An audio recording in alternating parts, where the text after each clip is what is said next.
What's up? What's up? How y'all doing? Well, Skip What's ditched going me. on? Skip ditched me for the tease. He was gone, and he hasn't said anything to me yet. But hi, Skip. He's just a little bit emotional He's this ignoring morning. me. You know, my condolences, Skip. The smile is not because the Spurs lost. It's because I'm near South Beach. You know what time it is. You know, so that's what the smile is for, Skip. Let's that's just get this over with. That's all it is. Skip, we love you. Oh, we love you. Oh, gosh. Yeah. Oh, wish us all luck. Just ask the question. Ask the question. Sorry, the Thunder closed in 6. Someone here predicted that, eliminating the Spurs after a 113-99 win in Game 6 last night. OKC jumped all over San Antonio in the first half and led by 24 points at halftime. The Spurs did make a late fourth quarter run to make it interesting, but it wasn't enough to catch the Thunder. Stephen A., what happened to those Spurs? They got overwhelmed in the second quarter, and they really couldn't recover from that. Over the last 3 games of this series, they just look old. They looked old and not nearly as productive as you had anticipated that they would look. In the case of Tim Duncan, that did not apply to him in Game 6 last night. If this were indeed his last game, he went out the way a champion is supposed to go out. I thought he played a really good game considering the circumstances. But, you know, when Andre Robertson is ending up hitting 3 3-pointers, you know it's a bad night coming your way if you're going up against the Oklahoma City Thunder. And the Spurs couldn't hit a shot, couldn't get anything going. Kevin Durant and Russell Westbrook were absolutely sensational. Kevin Durant finishes with 37. Russell Westbrook's finished with 28. You know, you just looked at it and you just 30-12 in the second quarter, 15-3 run to close out the half. Kevin Durant hitting that 3 to end the half. They just seemed locked in. They seemed focused. They were like sharks in blood-infested waters. They smelled blood. They knew what time it was. They came to finish the deal. And San Antonio, for some inexplicable reason, came out relatively flat. You expected them to play, as Skip had pointed out, angry with Danny Green and those boys doing what they're capable of doing. But that wasn't the case. Oklahoma City was expecting an onslaught from San Antonio. They were expecting them to come out with fervor and energy, and they were ready to respond. And by the time the second quarter rolled around, when they ran up the score and outscored them 30-12 and went up by 24-25 at halftime, it was pretty much a wrap from there. San Antonio did come back. You knew that they were going to have those kind of guts where they would make it interesting. But in the end, you're not going to have that kind of deficit against Oklahoma City in OKC, and that's something that they're going to lose. And that's what happened. The talent that they have, the youth, the size, the physicality, it all came together at the most appropriate time. And that's why they're going to the Western Conference Finals, and the San Antonio Spurs are going home. You expected LaMarcus Aldridge to negate that. He wasn't up to the task. You expected Kawhi Leonard to negate that. He wasn't up to the task. And you knew the big three, Duncan and Ginobili and Parker, weren't going to be up to the task either. So it is what it is. Okay. Before I unleash, I want to congratulate, I'm going to congratulate Molly. She predicted correctly, what did you say, in 6? Way to go, Molly. I'm sure you were thinking that after the first 3 games. I want to congratulate the Oklahoma City Thunder for being better than my San Antonio Spurs. I especially want to congratulate Kevin Durant for being the best player on the floor in this series. And last night, when it mattered most, Kevin Durant was virtually unstoppable. I want to congratulate Steven Adams for having a breakout series against my Spurs. I thought he was sensational from start to finish, played hard, played athletic, dominated the backboards on offense and defense. I even want to congratulate Andre Robertson for doing the job that he did on Kawhi Leonard, because I thought he was spectacular defensively on the Defensive Player of the Year 2 times. And I want to congratulate Billy Donovan. I thought he pushed all the right buttons in this series as a rookie NBA head coach. Way to go, way to go, way to go. Now, forgive me for this, Mr. Smith, but this whole notion that I keep hearing, not just from you, but from all the analysts, that all of a sudden my Spurs looked old and slow and unathletic, I got to tell you, it's flat out laughable to me, because allow me to put this in some perspective. My Spurs won 67 games in the regular season. That's tied for 7th best all time. And my Spurs won the first game of this series 124-92 by 32 points. And my Spurs then went up in Game 3 to Oklahoma City and won impressively in Game 3 to take a 2-1 lead in this series. My Spurs were in position. My old, slow, unathletic Spurs were in fourth quarter position to win all 5 of the first 5 games.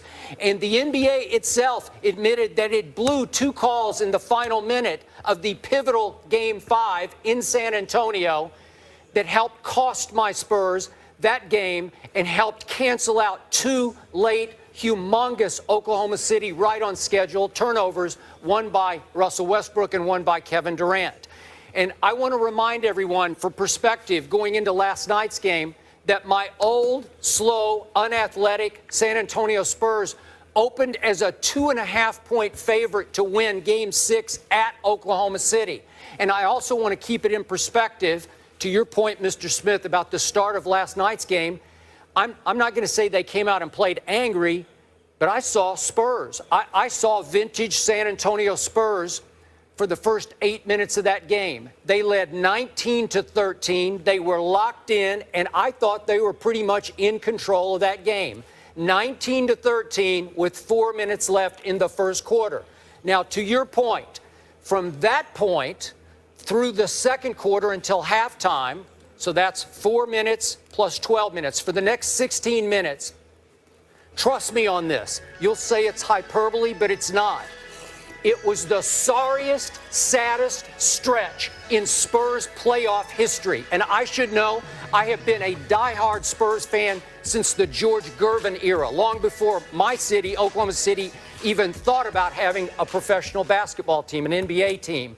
I was a Spurs fan, and in all the Spurs playoff games I've ever watched, given the circumstances, given what had happened in the first 5 games, given that they were up 19-13 in Game 6 at Oklahoma City, a place that in 2014 they won Game 6 to get to the NBA Finals, this was as devastating, as mind-blowing, as stomach-turning, as inexplicable a stretch as I have ever seen. I have no logic. I don't have reason for it.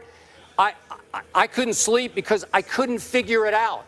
But in that stretch, they got outscored 42-12. My San Antonio Spurs, who won 67 games and who had won 2 of the first 3 games, 42-12. They shot 5 of 28 in that stretch. That's 16%. 16%, 5 for 28. It's mind-blowing to me, Stephen A., that nobody could make a shot. It's shot after open shot. LaMarcus Aldridge couldn't make a shot. Tim Duncan couldn't make a shot. Kawhi Leonard couldn't make a shot. I just sat there in awe of how inexplicably awful this stretch was. And to your point, it was ball game. It was over at halftime. Obviously, my Spurs snapped out of it in the second half, and they actually won the second half 68-58. They scored 34 and 34 in the third and fourth quarter. They scored 19 and 12 in the first 2 quarters. 19 and 12, so it's 68 points in the second half to 31 in the first half. That's the biggest discrepancy of points scored in a half in the last 15 years in the NBA playoffs. It's baffling to me. I don't know, unless maybe they fell into the LaMarcus Aldridge trap in the first 2 games in which he made 33 of 44 shots, and they just got so dependent on LaMarcus that they kept lobbing the ball into him, and all of a sudden the stage got too big for him, as we've talked about for the last 3 days on this show. I sat there wondering, where is Boris Diaw? He has been instant offense for my Spurs all year long and for the last 4 or 5 years. When you needed quick points, you went to Boris. He played 0 minutes last night. I don't know if he's hurt. I don't know if he got doghoused by Coach Popovich. I don't know. But I kept saying, somebody do something, because this team is too good to be that bad. But they were that bad, and all of a sudden, because they lost it, then they lost the game and they lost the series. And they did so inexplicably because they were so good in other stretches of this series. But I don't want to hear that they suddenly got old and slow and unathletic. I've been hearing that for the last, 5 or 6 years about this team. And again, when this team loses, it always looks old and slow and unathletic. Problem is, it hasn't lost all that much over the last 5 or 6 years.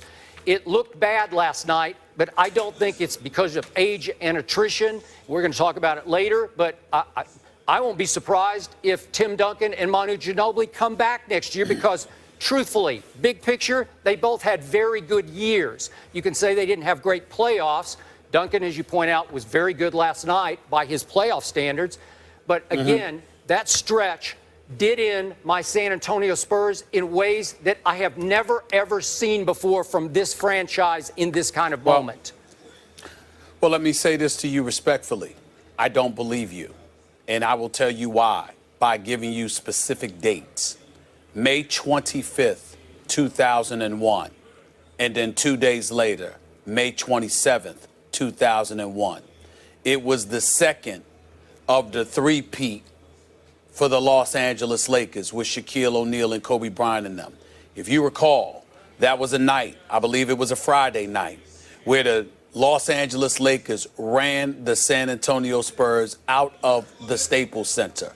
They went up, they won the game 111-72.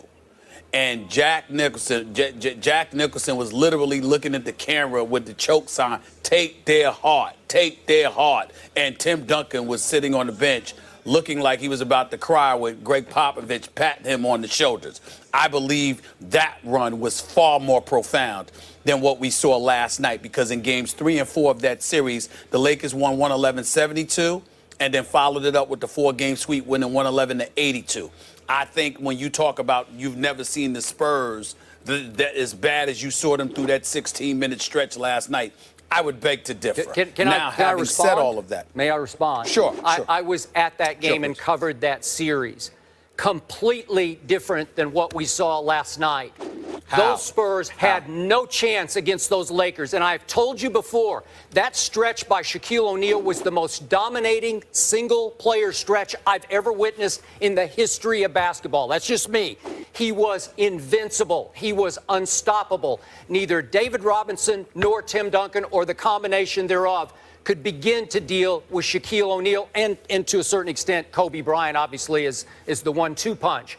But, Stephen A., that's a sweep. That's no hope. That wasn't because the Spurs were inept and they couldn't make shots.